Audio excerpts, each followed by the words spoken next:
Hello students, welcome back to Hindi mirror channel. सभी students का Hindi mirror पर फिर से स्वागत है। अभी जो कंटेंट लेकर आए हैं, क्वेश्चन बैंक लेकर आए हैं। बीए सेकेंड ईयर के students, subject history, paper second, word history. Timing period यहाँ पर आपको दिखाई दे रहा है, कितने टाइम पीरियड के लिए है आपकी ये। और यहाँ पर जो आपका ये पेपर है श्रीदेव सुमन उत्तराखंड यूनिवर्सिटी का है। और सभी को मालूम है कि आज आपका पेपर था हिंदी का, और मुझे लगता है सभी स्टूडेंट्स का बहुत अच्छा गया होगा पेपर। और जिनका अच्छा गया है प्लीज़ कमेंट बॉक्स में ज़रूर बताइए, क्योंकि पेपर मैंने भी देखा है। लास्ट मोड पर जो आपकी मैंने कल रात में तैयारी कराई थी, 2 वीडियो डालकर मॉर्निंग में 2 वीडियो अपलोड की थी, वहाँ से आपके काफ़ी क्वेश्चंस बने थे। और मैंने कहा था विशेषताएं ज़रूर आएंगी, द्विवेदियों भारतेंदु, वहाँ से भी क्वेश्चन बने। कुछ क्वेश्चन आपके हटकर थे, जैसे तार सप्तक वाला क्वेश्चन था। लेकिन अगर आपने आगे की जीवनी अच्छे से पढ़ी होगी तो आगे ने ही तार सप्तक का संपादन शुरू किया था, जो कि आपका 43 से शुरू होकर फिर ये 4 सप्तक में चला था। और चारों सप्तक का ही उन्होंने ही किया था। इतने इजी क्वेश्चन आपसे पूछे गए थे। तार सप्तक में कितने कवि थे, तो बिल्कुल सीधा सीधा इसका आंसर था कि सप्तक का मतलब क्या हुआ, 7, यानी कि एक सप्तक में 7 कवि रखे गए थे। ये तो अच्छा हुआ आपसे ये नहीं पूछा गया कि कौन से सप्तक का कौन सा कवि है, ठीक है। और कामायनी में से आपके एमसीक्यूज पूछे गए, बिल्कुल इजी थे। कामायनी में कितने सर्ग हैं ये सब आपसे पूछा गया।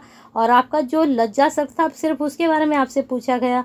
तो एमसीक्यूज की तैयारी तो मुझे लगता है अगर आप डीपली पढ़ते हैं तो तैयारी की ज़रूरत नहीं होती। क्वेश्चंस वहीं से एमसीक्यू निकल कर आ जाते हैं जब आप डीपली जाकर टॉपिक को पढ़ते हैं। चलिए, अब हिंदी तो हो चुकी है, अब हिस्ट्री को थोड़ा डीपली जाकर आपको पढ़ना है। फर्स्ट पेपर आपको मिल चुका है क्वेश्चन बैंक का, सेकंड पेपर आपके लिए तैयार है। तो अच्छे से तैयारी कीजिए। और कमेंट बॉक्स और लाइक नहीं रुकने चाहिए, क्योंकि आपके लाइक से ही बहुत सारे स्टूडेंट्स तक ये वीडियोस पहुंच रही हैं। शेयर से आपके करने से बहुत बच्चे यहाँ से इस चीज़ का बेनिफिट्स उठा रहे हैं। आपके साथ साथ उनको भी इसका कहीं ना कहीं बहुत ज़्यादा लाभ हो रहा है। लेकिन वो कैसे हो रहा है, आपके शेयर करने से। तो आज का टारगेट फिक्स कर लीजिए, लाइक और शेयर का कितने करने हैं। और साथ में हिंदी मिरर को अभी तक सब्सक्राइब नहीं किया तो कर लीजिए। नेक्स्ट वीडियो के साथ आपको हमारे साथ बने रहना है। फिर मास्टर में देखते हैं आप लोग क्या करते हैं। चलिए, फर्स्ट यूनिट और सेकेंड यूनिट दोनों के क्वेश्चन एक साथ अपलोड हो रहे हैं। यहाँ पर आप देख लीजिए, पहला क्वेश्चन आपका बन रहा है, यूरोप में सामंतवाद की क्या विशेषताएं थी, इसके पतन के कारणों का विस्तार से वर्णन कीजिए। बहुत अच्छा प्रश्न है, कर सकते हैं एग्जाम के पॉइंट ऑफ व्यू से तैयार।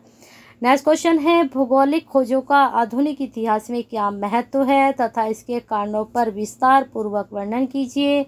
नेक्स्ट क्वेश्चन, धर्म सुधार आंदोलन की सफलता, कारण तथा इसके परिणामों का वर्णन कीजिए, क्या था। नेक्स्ट है आपका, पुनर्जागरण का प्रभाव व चित्रकला, मूर्तिकला, स्थापत्य कला, संगीत, विज्ञान के क्षेत्र पर क्या प्रभाव पड़ा।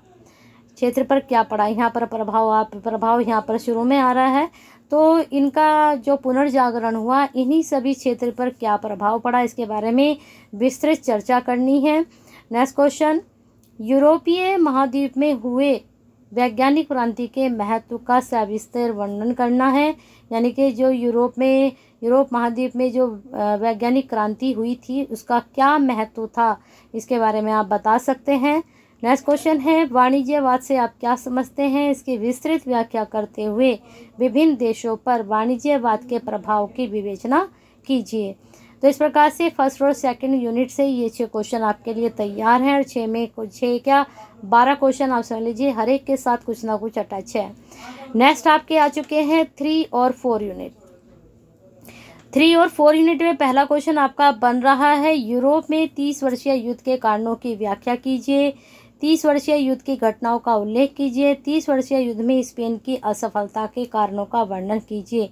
ये जो 30 वर्षीय युद्ध है, यहाँ से 100% आपका क्वेश्चन जरूर बनेगा। तो इस टॉपिक को थोड़ा ध्यान से देख लीजिएगा। नेक्स्ट क्वेश्चन आपका है, 30 वर्षीय युद्ध के परिणामों पर विस्तृत लेख लिखिए। फिर 5वां क्वेश्चन है, 1688 की क्रांति के लिए उत्तरदायी परिस्थितियों पर एक टिप्पणी लिखिए। 1688 की क्रांति को गौरवशाली क्रांति कहने का क्या औचित्य है, यानी कि क्यों कहा जा रहा है, इसके आपको कारण बताने हैं। नेक्स्ट क्वेश्चन है, रक्तहीन क्रांति के परिणामों का वर्णन कीजिए। तो इस प्रकार से ये 7 क्वेश्चन आपकी 3rd और 4th यूनिट से थे। चलिए चलते हैं नेक्स्ट यूनिट पर 5 और 6। यहाँ पर जो पहला क्वेश्चन आपका बन रहा है, औद्योगिक क्रांति से आप क्या समझते हैं? इसने इंग्लैंड के लोगों के सामाजिक, राजनीतिक, आर्थिक जीवन को कैसे प्रभावित किया? अच्छा प्रश्न है एग्जाम के पॉइंट ऑफ व्यू से। नेक्स्ट है आपका 18वीं शताब्दी में औद्योगिक क्रांति की प्रकृति की व्याख्या कीजिए और औद्योगिक क्रांति के दौरान कुछ महत्वपूर्ण आविष्कारों के बारे में संक्षेप में बताइए। तो जो यहाँ पर आविष्कार हुए थे उनको थोड़ा आपको बताना है।